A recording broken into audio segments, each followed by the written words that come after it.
Hello everybody, my name is Amanda and welcome back to another video, and today's topic is something that I'm really excited to talk about. That is that I'll be sharing some of my experience of being on YouTube for more than 3 years now. I've been doing everything from, say, booktube to international baccalaureate help and advice videos to student vlogging. So I thought that I could share some of the insights that I've found out throughout the years so you don't have to make the same mistakes as I have. So without further ado, let's just jump into it. And the first thing we should get out of the way is equipment. And if you look at the state of YouTube today, you have the Peter McKinnons, you have the Casey Neistats who have thousands upon thousands of pounds worth of gear, and I'm the one to tell you that you don't need that. Because today we all have amazing cameras in our pockets, aka our phones. And just to prove my point, this entire portion of the video has been filmed on a phone, and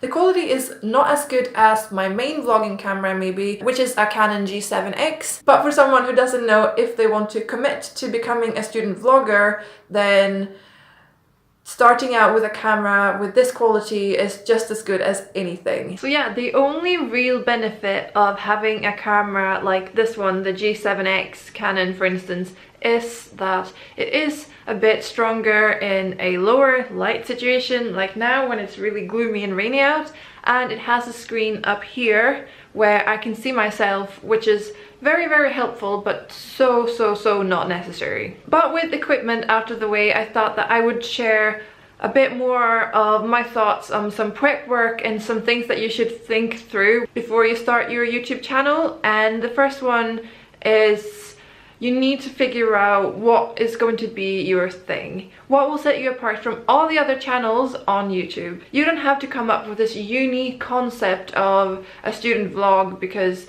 the format is quite standard, but make sure that you're being yourself, that you have maybe a style that's different, that you're showing the audience who you are so they want to come back for your video specifically. And also on that note, what will be the purpose of your vlogs? And this is something that of course can develop with time, but also having an idea of why you're making those videos will be so helpful when you're running low on motivation. Is it to share your experience? Is it to hold yourself accountable? Is it to help others, motivate others?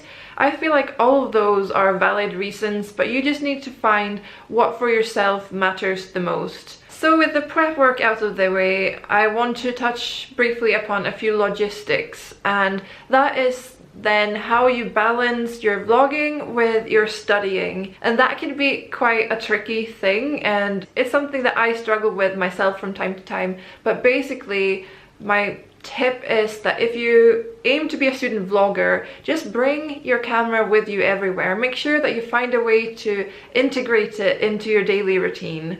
If you have the camera with you, just whip it up when you're doing something that you want to capture, but don't let that take away from your actual experience of that thing. And also, if your aim is to do a bit more of a sit-down video like this, then schedule it for yourself every week, maybe on a Wednesday between X time.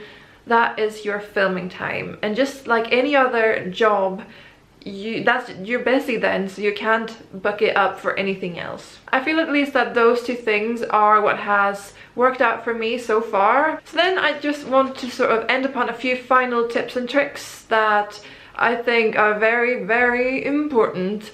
And the first thing is that don't expect too much in the beginning. Don't expect too much from your own content in terms of quality, and don't expect too much on the behalf of your audience in terms of engagement, because it's all a process and you'll get there in the end, but it will take some time. And also, if you're shy, start out with being in a room by yourself, just the camera, because then you can try again and again. If you're not comfortable with it, you can do a retake and another retake and another retake until you're happy with the results. And that can be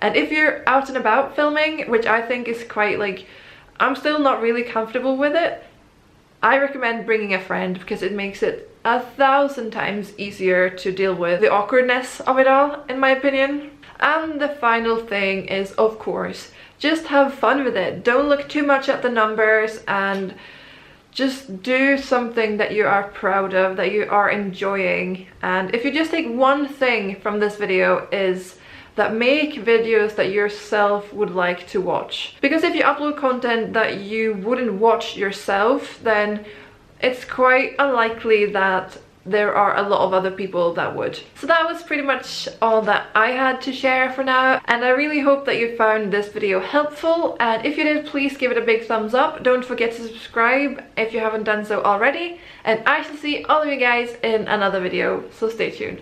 Bye.